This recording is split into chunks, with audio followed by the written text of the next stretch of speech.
Okay, what's up, people? Today you are sitting down with me to install some Bilstein shocks on my 1972 Chevelle frame. I'm filming this in the middle of filming my entire suspension build. So the next week's video will be the full compilation of this whole suspension put together from BMR with the 2-inch drop kit. But didn't have enough time to get the full video finished. So doing a little filler video here, just so y'all can still have something to check out this Sunday at 5. So I figured I would jump in and chat with you while I put some of these Bilsteins on the front. If it's your first time here, I'm building a 1972 Chevelle. I'll put it up on the screen. Had it for 20 years. I'm doing a street car build on the cheaper side for the family rig. Behind you, I've got a 1989 Corvette 5.7 liter with a 6-speed powertrain that I'm getting ready to put in here. But the current step is putting the suspension on. But today, it's the Bilsteins, so stay tuned, check it out. I appreciate it. Like, comment, subscribe if you like it.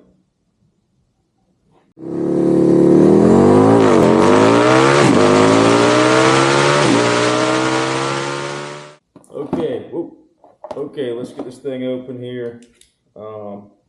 This came with the KBS suspension kit. I was kind of happy that it came with the Bilsteins. I've had good luck with them and I like their shocks. But I did just put the other side on so that I had an idea of what I was doing and didn't just look like a complete idiot putting these things on camera. That's just how things work. Looks like we got some stickers. I did notice that the kit, BMR kit that came with these shocks, if you're doing the same thing on your 72 Chevelle, you're going to have to get a little bit of hardware, because the hardware kit that comes in the Bilsteins is for stock stuff. Makes sense. But the BMR is not stock, so there are no threaded clips for the bottom bolts. So Bilstein gives you these to go into the stock bolt, but it's just a through hole on the new tubular lower control arm. So you'll either have to get a nut for this or get a different through bolt. But the rest of it all seems like it works fine and fits. So we'll put those on. And then I figured I'd have a topic of the day. And the topic that comes to mind for me from watching a few YouTubes here recently is AI SLOP. And if you know what that means, good. If you don't know what it means, what I'm talking about is all of the AI generated content that's happening right now. It used to be pretty obvious what was AI, and a lot of it still is, but it's getting better and better, and people are just getting more and more comfortable with using it. I mean, to each their own. Do what you want, but my opinion on the whole thing is it's got a place, but when it comes to creation, like these videos and other stuff, I think using it is actually hurting. So what I mean by that is, one, flat out, if you see a completely made video all from AI, where you got that narrator talking, a lot of times that's just filler content. No pun intended, that's kind of what I'm doing right now. But what I mean by that is they'll take a hot topic piece of information or a hot topic item, so they know that everybody's going to click on it, and then they will have that narrator voice and they'll go through and give you all of these facts, supposedly facts, about said topic. And it's normally a very polarizing topic or something to get you hooked in. And if you're not paying attention, you'd believe it to be true, but it'll be completely false information and they'll be playing it off as true. And if you didn't know any better, there you go. You think so-and-so celebrity has died in a horrific car accident, or this is how this particular item works, or how to rebuild this part of the engine. It'll go through and tell you how to rebuild an engine with extreme detail. And then only people that have built an engine would be like, wait a minute, that's completely wrong. And if you're trying to learn and you don't know any better, and it's only the experts that could pick up these flaws in this content, the only people it's hurting are the guys that are trying to learn stuff. The guys that already know it can look at that AI SLOP content and go, oh, this dude's completely wrong, I'm going to stop watching it. But the guy that's watching it for information, because it's being presented as an informational video, he doesn't know any better. And then there he is trying to learn something, he's learning it wrong. And it's all because they can make a bunch of money on places like YouTube and TikTok and all those other places. So in that way, it's just detrimental to everything, and particularly our hobby, the automotive hobby. I think it's bad that way. And then I've also seen some automotive motorcycle, car, truck creators that are using AI to fill in their videos. For instance, if you're talking about like a specific topic, let's just say motorcycles, because that's one I saw recently. Did a motorcycle video talking, about the differences between street biker type people and Harley people. So he's talking in the background, but he's clearly set a prompt to an AI to cut away from just him talking to have some type of visual for the viewer to watch while he's talking. But he'll be speaking about a Harley in that sentence, and AI has just thrown over, a Honda Shadow at the particular moment that he's clearly talking about Harleys. It'll be like a Honda Shadow and a Kawasaki Vulcan.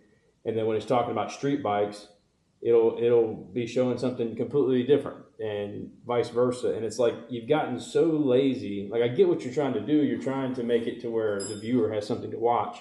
And it's way easier to just script an AI to do that type of filler content. And it's appeasing to the eye. But you've gotten so lazy with it, you don't want to edit and go and find all of that footage to put in your own video. You get AI to do it. But on top of that, you haven't even pre-watched the video and realized that AI wasn't intelligent enough to know what a Harley was when you were speaking about a Harley. And that might be just little stuff, but it aggravates me. It's like, the whole idea to be on here is to like create something, and then you're just turning it into just a flat out business, and you're being lazy with it. At least if you're going to use it, it's doing most of the work. Pre-watch the video and make sure that the prompt is correct. So I don't know. I think it's making people lazy and just giving up on trying to create something unique and fun, and with your own brain, you're just using AI to do all that stuff for you. So I don't like it in that aspect. It makes garbage content, and it makes us all dumber because someone else is doing it. So I don't know. It's just one of those things. It irks me. I'm not a great video creator, but it's me. I'm doing it. This is all my stuff. It's my ideas. It's my, this is what I think is cool. So this is what I'm going to do. And that's making me better. If you go back and watch some of my early videos, they're more garbage than the ones you're watching now. But I've gotten better because I did it. It's my stuff. I didn't just say, oh, well, AI can make it better right off the get-go. I'll just farm out this work to AI. You kind of just, to me, you're missing the point. So it's just becoming a world full of AI slop. So you got that aspect. And then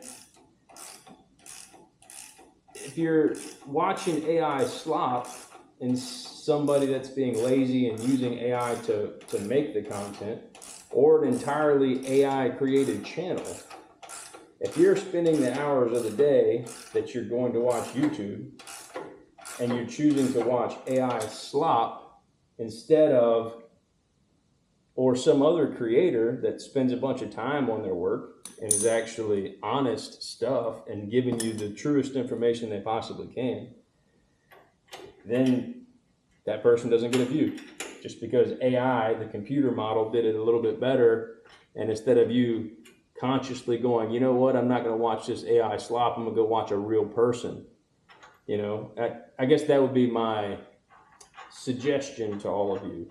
If you find yourself on a video and you know it's just AI slop, click off of it. Go watch an actual creator, somebody that's actually spent time and effort in creating a video. You'll probably get more out of it than just this robot voice telling you information that you don't really know is true, because they're just pulling random information off the internet to make you watch. So I would encourage you all to, not just me, I'm not saying it for me, but these other people. I mean, there's people out there that are making crazy good videos with like little to no views, and it's a shame.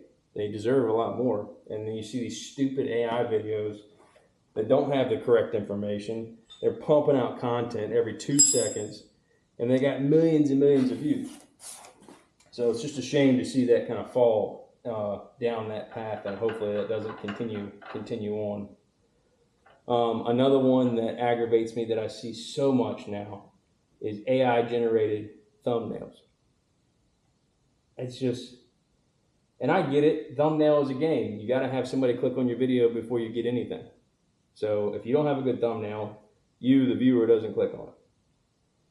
And I fight with that myself.